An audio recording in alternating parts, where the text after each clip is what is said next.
During this video, we will tell you all about medical interventions during World War II.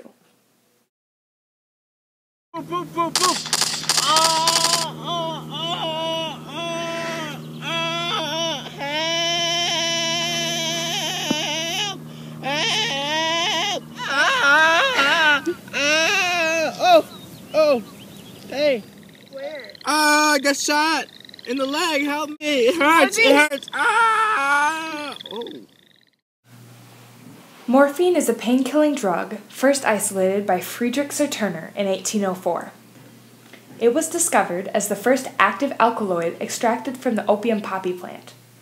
Because morphine, like other opiates, is so addictive, many soldiers suffered from morphine addictions after the war. Not knowing what it was at the time, this addiction was often referred to as soldier's disease. A way for medics to administer this painkiller on the front lines was developed by a pharmaceutical company called Squibb. They introduced the morphine syringe, which was like a miniature toothpaste tube containing morphine.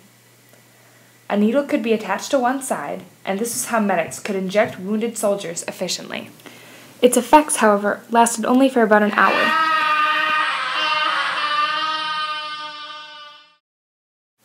Inside the medical theaters during World War II, few measures could be taken to prevent disease.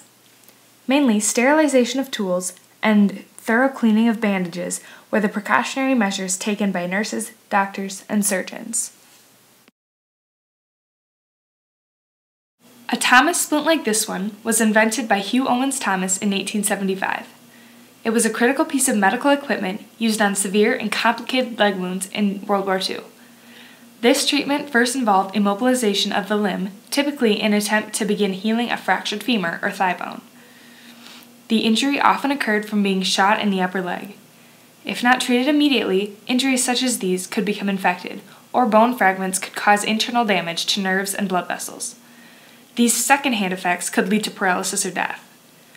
The Thomas splint allowed medics to quickly immobilize the wounded leg, thus drastically improving the soldier's chances for a full recovery. After the splint was secure, a 4 to 5 inch plaster cast was applied. This treatment, called a Paris cast, was intended to keep infections out of the wound until the patient could go into surgery. If gangrene set in, the soldier would need an amputation. This system was set up to avoid as many amputations as possible. The Paris cast, along with penicillin, was very effective in preventing soldiers' wounds to become infected. This is the era surrounding the discovery of penicillin. In the war, this antibiotic was used to treat infections such as gangrene, pneumonia, and gonorrhea. In 1945, a penicillin was created that was 20 times more potent than the one developed in 1939. Penicillin can be taken by mouth or an injection. This drug became used generally and was given to any who were sick and in need of healing.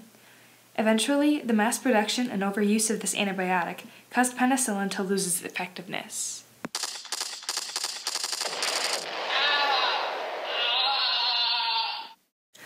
As well as leg injuries, arm injuries were common in World War II. As you just witnessed, an explosion occurred on the battlefield, inflicting a deep arm wound on the soldier. It's clear that he will need stitches. After closer inspection, it appears that he has a median nerve damage. Because no nylon thread is available for the procedure, this theater nurse uses a strand of her hair to sew up the open wound.